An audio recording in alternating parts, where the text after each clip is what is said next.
오늘 각종 사건, 사고 소식을 정리해보는 포인트 뉴스입니다. 첫 번째 소식입니다. 정부가 가족 간의 아파트 거래 등 부동산 불법 의심 사례를 조사해 87건을 찾아냈습니다. 거액을 부모에게 빌려 고가 아파트를 사거나 전세 보증금을 이용해 편법 증여를 시도한 사례도 있었습니다. 박효정 기자입니다. A씨는 아버지에게 69억 원을 빌려 50억 원으로 서울의 초고가 아파트를 샀습니다. 국토교통부는 편법 증여로 보고 국세청에 통보했습니다. 전세 보증금을 이용한 편법 증여 의심 사례도 나왔습니다. 시부모 소유의 서울의 한 아파트에 사는 B씨는 이 집을 28억 원에 사고 같은 날 시부모와 보증금 15억 원의 임대차 계약을 맺었습니다. 정부가 지난해 2월부터 6월까지 이뤄진 아파트 직거래 중 특수관계인 거래 등 316건을 조사해 위법이 의심되는 87건을 적발했습니다. 업다운 계약과 계약일 거짓 신고가 57건으로 가장 많았고 편법 증여 등이 32건을 차지했습니다. 한편 정부가 의도적인 집값 띄우기를 막기 위해 올 초부터 등기 여부를 실거래가 시스템에 공개한 결과 미등기 아파트가 대폭 줄어든 것으로 나타났습니다.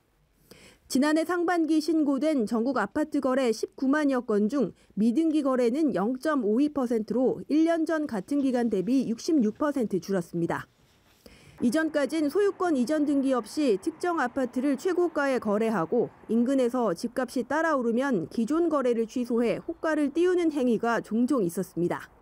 실수요자분들이 보실 때는 이게 실제로 계약 신고는 했지만 실제로 거래가 완료가 됐는지 여부는 이제 등기 여부를 보셔야 확인할 수 있기 때문에 실거래가 정보들에 대해서도 훨씬 신뢰감을 줄 수가 있고요.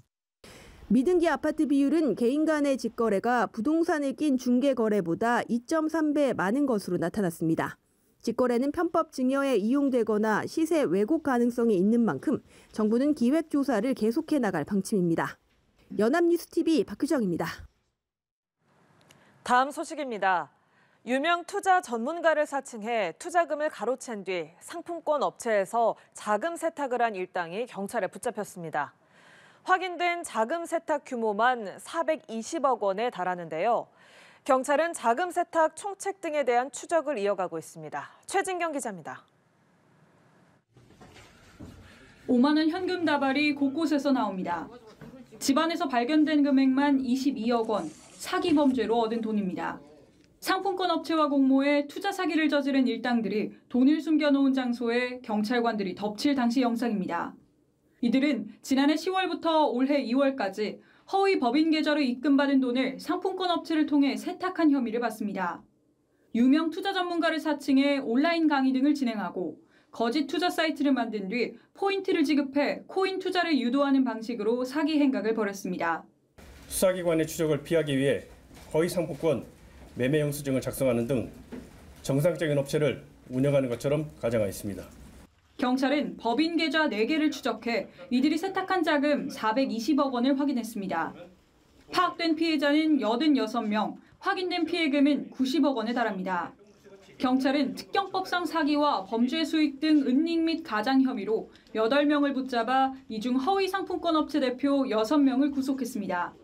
또 허위 업체 사무실에서 확보한 현금 22억 원과 외제차 4대, 명품 시계 등 약 28억 원 상당의 범죄 수익을 환수했습니다. 경찰은 검거된 8명을 모두 검찰에 넘기고 해외로 달아난 자금 세탁 총책 등 2명에 대한 추적을 이어가고 있습니다. 연합뉴스TV 최진경입니다. 마지막 소식입니다. 최근 청소년을 대상으로 한 마약이나 도박 등 악성 범죄가 늘며 우려를 낳고 있는데요. 청소년들이 접근하기 쉬운 인터넷 은행 모임 통장이나 가상 계좌를 악용한 범죄 사례가 발견되면서 금융당국이 조치에 나섰습니다. 박지연 기자입니다. 미성년자는 인터넷 은행을 이용해 가입하라며 청소년들을 유혹하는 불법 도박업자들. 최근 이렇게 은행 계좌를 악용해 청소년들로부터 범죄 자금을 모으는 사례가 발견되고 있습니다. 인터넷 은행 모임 통장이나 가상 계좌를 이용하는 건데 대포 통장 개설이 어려워진 상황에서 업자들이 돈을 모으는 새로운 통로를 찾아낸 겁니다. SNS에서 알게 된 한 불법 도박 사이트에 가입한 A군은 지난해 11월 총 19번에 걸쳐 120만 원의 도박 자금을 입금했습니다. 이때 A군에게는 가상 계좌가 안내됐는데 해당 도박 사이트는 일반 쇼핑몰인 척 결제 대행사와 계약을 맺고 가상 계좌를 받고 있었습니다. 이에 금융당국은 가상 계좌 발급 실태를 점검하고 결제 대행사가 불법 업종과 계약하지 않도록 사전 통제를 강화하겠다고 밝혔습니다. 미성년자가 의심 계좌로 송금을 시도하는 경우 법정 대리인에게 통제 알림을 보내는 방안 등도 검토하고 있는데 청소년들의 접근성이 높은 인터넷 은행부터 우선 추진할 방침입니다. 청소년을 대상으로 한 악성 범죄가 이미 지난해부터 심각한 사회 문제로 떠오른 상황. 최근 초중고등학생 약 19만여 명이 도박 위험 집단이라는 조사 결과가 발표되어 큰 충격을 주고 있습니다. 최근 사회적으로 큰 문제가 된 학원과 마약 음료수 사건을 비롯해서 청소년들의 일상생활에도 마약이 확산되고 있는 상황에서 이 같은 범죄를 자금 유입 단계에서부터 막는 방법을 고민하고 있는 금융당국. 업계와 협의를 거쳐 구체적인 대응 방안을 마련할 방침입니다. 연합뉴스TV 박지훈입니다.